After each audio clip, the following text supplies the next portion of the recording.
Hey guys, this is Pluto here at the Riot Season 3 North American Live Qualifier Championship Series matches, elimination brackets, groups, tournament. I don't know. I just try to add words there and it never quite works. Here with a slightly familiar face. Do you think people know your face yet, or are they? Probably not, actually. Introduce yourself then. All right, I'm Austin Linkshin. I'm from CLG Gaming. CLG Gaming, CLG NA Gaming specifically, and you used to be on CLG Black. So how did you feel just now? We just, earlier in the day, we watched Fear qualify for Season 3, which was, expected. A lot of people thought Fear, Curse, and Cloud9 are, Omnom, whatever their name was, were lock-ins. And so far, we've seen Curse and Fear both qualify. There's an upset with Cloud9, but we'll kind of get to that later. But how did it feel for you to see your ex-teammates of Psycho Sid, or Squid now, and Gosu Zuna go ahead and qualify for Season 3 and be in there with you? I'm really proud of them, actually. Me and Zuna, and Benny, I guess, we go way back. In fact, I actually helped Psycho Sid, Benny, learn top lane. In fact, me and Zuna and him, we always 1v1 and practiced trying to get better at the game, trying to improve our mechanics and our knowledge about lane matchups and whatnot. And when I had to leave CLG Black, it was kind of a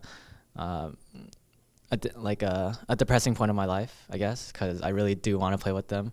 But then a new opportunity has provided itself, and a new opportunity provided for them as well. And I'm glad they took it, and I'm glad they won. So it's going to be a blast seeing them every week. Of course.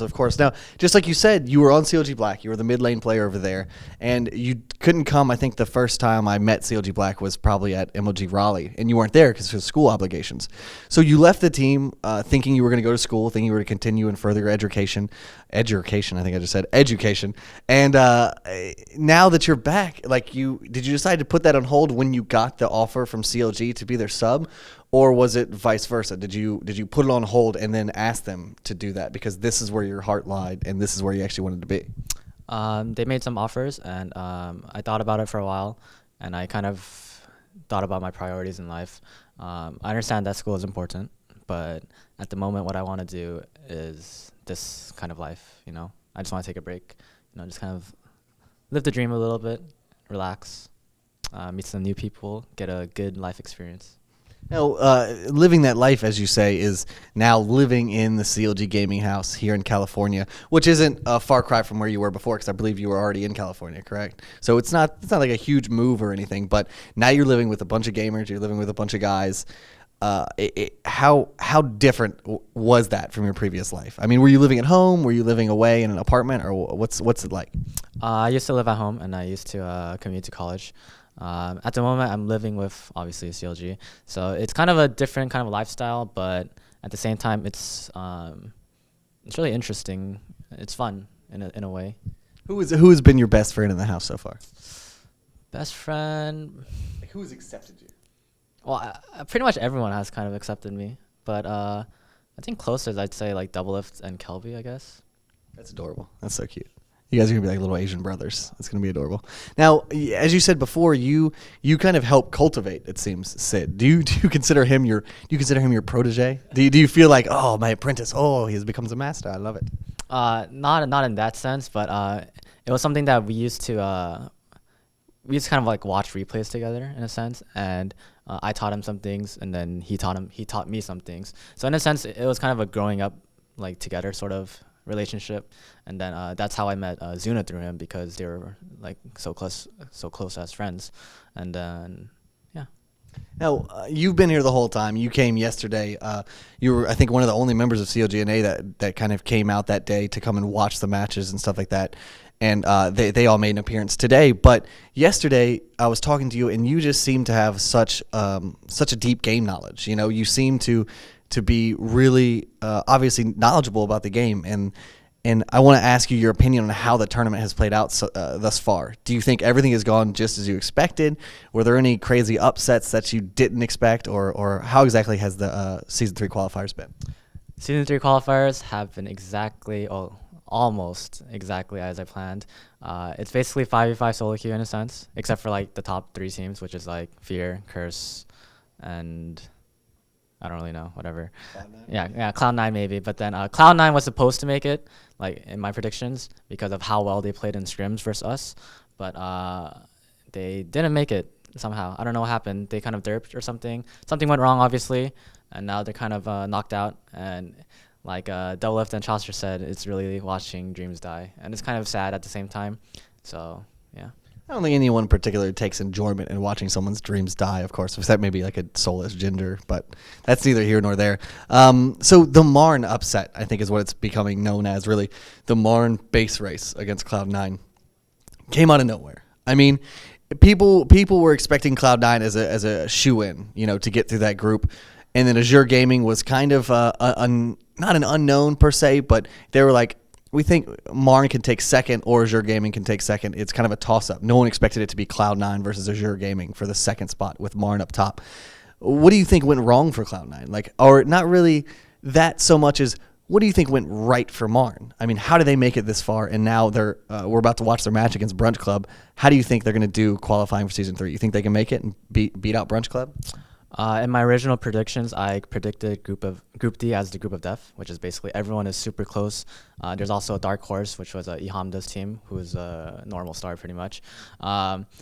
Everyone in that group, I predicted Cloud9 and Azure to get out because of how Azure they were a team that was made out of Bloodwater and Psycho Sid, and they were people who I was in a team with. So obviously their experiences that I shared with them, they shared with them. So I thought they had a really good chance, and apparently it was shown because of how well Bloodwater actually played.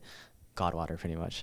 As for Cloud9 and Marn, Cloud9 derped, and then Marn, pretty much everything went like super well, like the stars aligned or something. I don't really know how to explain it, but in the first game versus Cloud9, the base race was completely ridiculous, but then it just like worked out. It was like so perfect, and it was hilarious. And then the second game, they were so far. They were so far behind after Demon Law got like 3 double kills or something like the first 10 minutes. But then what happened was Azure's inexperience as a team and inability to like gauge and how to end games correctly. That sort of shown. It came into light pretty much, and then Marn was able to come back. And in a sense, it's really like a 5v5 solo queue game because of how solo queue actually works. It's just a game of throws of whoever can make more mistakes in order to win this game. Of course. Now we have one more match today, which would be Brunch Club versus Marn.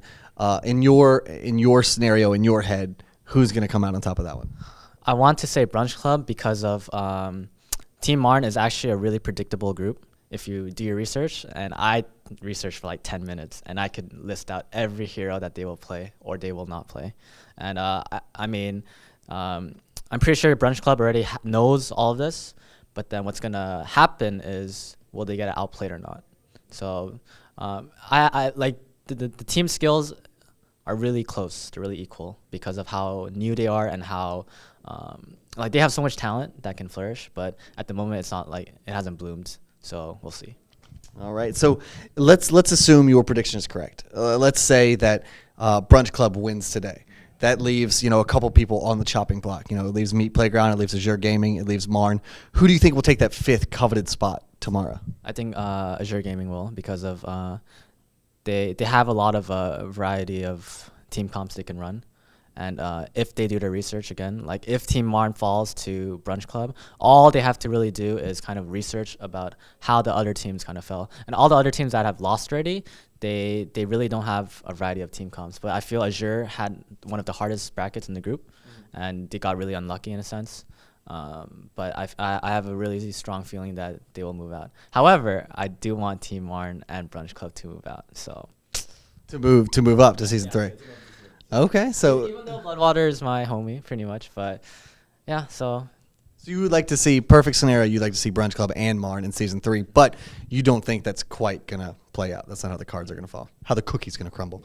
All right, well, moving off that, I'd like to, of course, ask you a little bit more of a personal thing, which is just your future. You are the sub for CLG. You guys have obviously already qualified. You weren't quite with the team when they qualified. So coming into the team after the qualification and being, a sub for a Season 3 team, What is your future? I mean, are you just going to kind of be the mastermind behind everything that is CLGNA? Are you going to do the research and the theory crafting, all that stuff? Or do you perchance want to move up and try to take someone's spot? I mean, you're primarily a mid player from what I understand, but I've seen you play mid Caitlyn as well, and that maybe could transition to an AD carry. So are we going to see Link take place of double lift? Is that going to be the thing? Oh yeah, no, I'm just kidding. I do want to play on a starter spot. When that will happen, I don't know, but I do want to play in season 3 versus all the other people because I just love playing. I like how you say the confidence of when that will happen, not if that will happen, meaning you're just going to destroy GG and take over mid lane. Well, I don't know about that, but and it might not be even GG. So. Well, we might see Link in some capacity, in some facet of CLGNA just plugged into their roster somewhere randomly. But we'll see what happens. Your future is bright, of course. CLGNA is a very, very strong powerhouse in the North American scene. But now they've got competition. You know, they've got 5 extra teams to compete against. The championship series is shaping up to be an absolute bloodbath, if you ask me. And, you know, I hope the best of the best will rise to the top, and I hope that they can represent North America, you know, equally on the same playing field as all the Asian teams and the European circuit as well. So as last thing, you know, I'd love for you to give any shout outs you may want to give: Twitch, Twitter, Facebook, sponsors, anything. Go right ahead. All right, I want to give out shout outs to Razer, Own3D, Elobuff, XMG, and GG Well Played Apparel, and also family and friends. Pretty much it. I said Twitch, but I already knew you guys were on Owned. It was like a weird slip there for me. But again, thank you so much, Link. I appreciate it. Best of luck in season 3, and you guys be sure to follow this guy. He's a great guy. Just actually met you yesterday, and you're like a little flower. You're like a beautiful little Asian flower. That's how I've described him. I don't know. It doesn't make any sense. But thank you again for your time. Thank you for the interview. Be sure to subscribe up top, youtube.com/reignofgaming for more great interviews here from the Riot Season 3 North American Live Qualifier Tournament Bracket Elimination Series 2013. Take care.